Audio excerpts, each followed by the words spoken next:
Merci Madame la maire.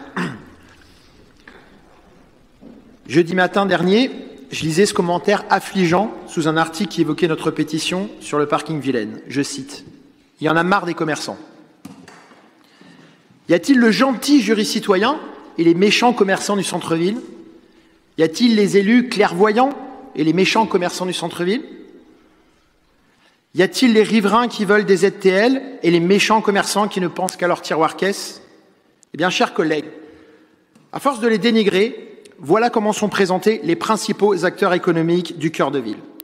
Et quand je dis commerçants, c'est un abus de langage, car de nombreuses autres catégories d'acteurs économiques, je pense notamment aux professions libérales, professions de santé, nous ont contactés pour s'associer à la démarche que nous avons initiée. Et cette démarche, quelle est-elle ? C'est de demander une alternative à la suppression du parking Vilaine que vous venez d'évoquer et que vous avez décidé.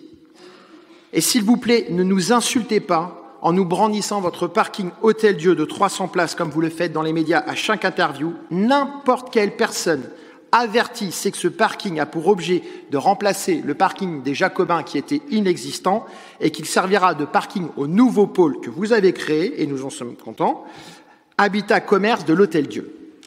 Bref, nous sommes allés à la rencontre de 650 enseignes du cœur de ville en privilégiant les rues avec une activité diversifiée afin d'avoir un panel le plus représentatif possible. Sur les 650 portes que nous avons poussées personnellement, nous avons été reçus par 550 responsables et 500 ont signé la pétition. Nous avons rencontré des personnes qui sont bien loin des caricatures véhiculées par les uns et les autres, notamment par les militants d'extrême gauche que nous voyons sur les réseaux sociaux, très actifs.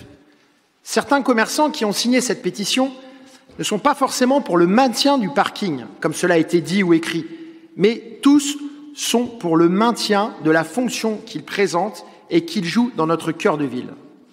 N'en déplaise au chantre de la décroissance, le commerce du cœur de ville fait partie intégrante du patrimoine de la ville, aussi sûrement que l'opéra ou les maisons à colombage. Comme le patrimoine immobilier nécessite de l'attention pour le préserver, le patrimoine économique nécessite également de l'attention, car tout peut disparaître si on n'y prête pas attention. Et ce n'est pas parce que le commerce a résisté aux différentes mutations de la ville qu'il résistera à celui-là. Je sais que certains élus s'amusent à publier ça et là des images de l'INA où l'on voit des voitures circuler, se garer sur des endroits qui sont piétons aujourd'hui et qui ne l'étaient pas hier.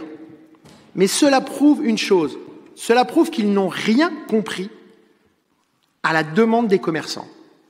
Beaucoup sont en phase avec une piétonisation, mais pas n'importe comment. Je vais vous partager 2 remarques. La première, depuis 20 ans, le commerce physique et de proximité doit faire face à la concurrence des grandes plateformes de e-commerce et souvent étrangères. Depuis 2016, les commerçants ont subi des vagues de manifestations, souvent violentes, interdisant de faire commerce dans certaines rues le samedi après-midi, le jour du commerce. Nombre d'entre eux ont vu régulièrement leurs vitrines cassées ou taguées pendant ces événements. Depuis 2020, comme tant d'autres activités, ils ont subi la crise du Covid avec, en plus pour beaucoup, des fermetures administratives. Nous ne sommes pas encore sortis du Covid, que maintenant c'est la guerre et ses conséquences qui frappent à la porte. Eh bien, est-ce bien le moment d'ajouter un nouveau déséquilibre dans cette suppression sèche ? Je sais que c'est dans les plans du groupe Europe Écologie Les Verts depuis environ une dizaine d'années, peut-être un peu plus. Je sais que c'était dans votre programme de 2020. Mais les crises sont passées par là. Et il faut savoir s'adapter à la conjoncture. J'y faisais référence déjà dans mon intervention sur le budget et dans le temps politique. La seconde remarque est que cela fait plus de 8 ans, 8 années, que vous avez entamé les grands travaux de la seconde ligne du métro. Ces grands travaux ont impacté le cœur de ville pendant des années, et notamment 2 grandes places, la place Sainte-Anne et la place Saint-Germain. Je me souviens très bien des promesses faites ça et là lors d'interventions d'élus de la majorité, promesses d'apaisement et de fin de travaux. Le métro sera bénéfique, il faut tenir, ça sera mieux après, vous verrez, vous en profiterez. Et nous y croyons. La ligne B n'est pas encore en service et vous annoncez la destruction de la dalle Vilaine. Je ne sais pas si tout le monde réalise bien ici ce que ça va être dans le quartier République, la destruction de la dalle Vilaine. palissades, poussières, engins de travaux, grues.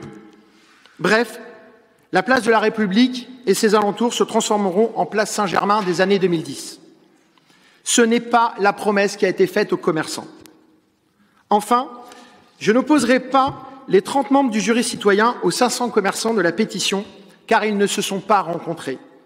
En effet, nous avons eu la confirmation que pendant les 6 mois de travail du jury citoyen, celui-ci n'a rencontré aucune organisation commerçante ou association. Et d'ailleurs, ils n'ont pas rencontré non plus d'opposition municipale ou d'opposition métropolitaine. Comment, dès lors, peut-on dire que leur position est véritablement éclairée? Et puisque j'évoque les citoyens, sachez que plusieurs commerçants, ayant entendu leurs clients se plaindre de la suppression de ce parking, nous ont demandé de leur laisser des pétitions. Ceci pour leurs propres clients. Ce que nous avons fait à titre d'expérience. Eh bien, nous avons reçu plus de 1000 signatures de clients issus de quelques commerces où nous avons laissé ces documents. Donc cette préoccupation transcende et dépasse largement le cadre des acteurs économiques. Je sais que certaines personnes vont être déçues par mon intervention, qu'ils attendaient plus virulente, plus agressive, plus politique. Mais le sujet est tellement grave, tellement impactant pour la ville de notre ville, qu'avec ces 500 signatures que j'ai là, ces 500 signatures de commerçants et ces plus de 1000 signatures de citoyens, je vous demande solennellement de revoir ce projet ou tout du moins, de décaler en attendant les résultats du déploiement de votre nouvelle politique de mobilité. Monsieur Cressard.